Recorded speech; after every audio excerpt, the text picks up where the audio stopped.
ngiye kukubwira ibintu bitatu wahindura ubuzima bwawe ukabugeza ahandi wifuza. Bitatu gusa, bitatu wahindura ubuzima bwawe ukabugeza ahandi wifuza. Birashoboka ko umaze igihe udindiye, wagerageje uburyo bwose ibintu biranga, ariko ibintu ngiye kukubwira nubikora uzabona impinduka.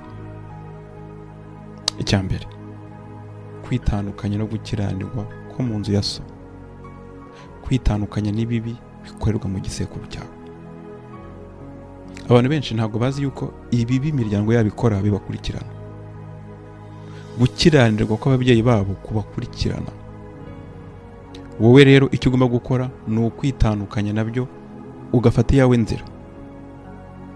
Uwiteka yabwiye Aburahamu, aramubwira ati Aburahamu haguruka, itandukanye n'ibigirwamana bya so, itandukanye n'ibibi bya so, ufata inzira ujye mu gihugu nzakwereka, nzaguheramo umugisha, nzakugira sekuruza w'amahanga. Aburahamu arahaguruka, afata icyerekezo Uwiteka amuhaye, yubaka ahazaza he. Uyu munsi abana b'Imana twese turabuzukuru ba Aburahamu. Nawe rero fata inzira yo kumvira Imana, ufata inzira yo gukorera Imana mu izina rya Yesu. Birashoboka ko imiryango yawe yaranzwe n'imihango ya gipagani.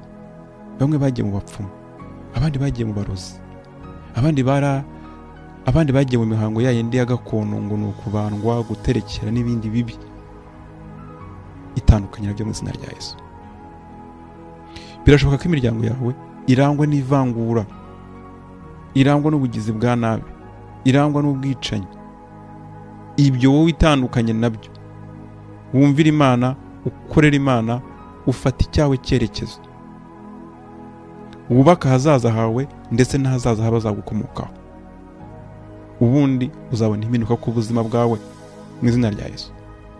Ikintu cya kabiri, kumenya uburenganzira ufite muri Kristo.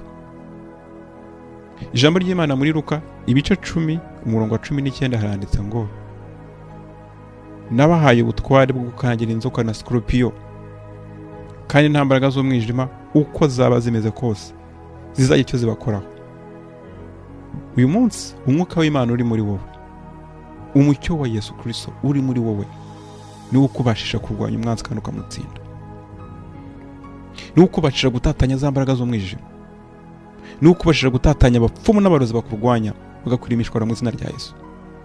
Ziriya nzoka na scorpion bivugwa n'iki? N'abadayimoni n'imyuka mibi, ya myuka ya karande y'umwijima, bya bintu bikudindiza, bya bintu bikurwanya, bya bindi bizitira amasezerano yawe.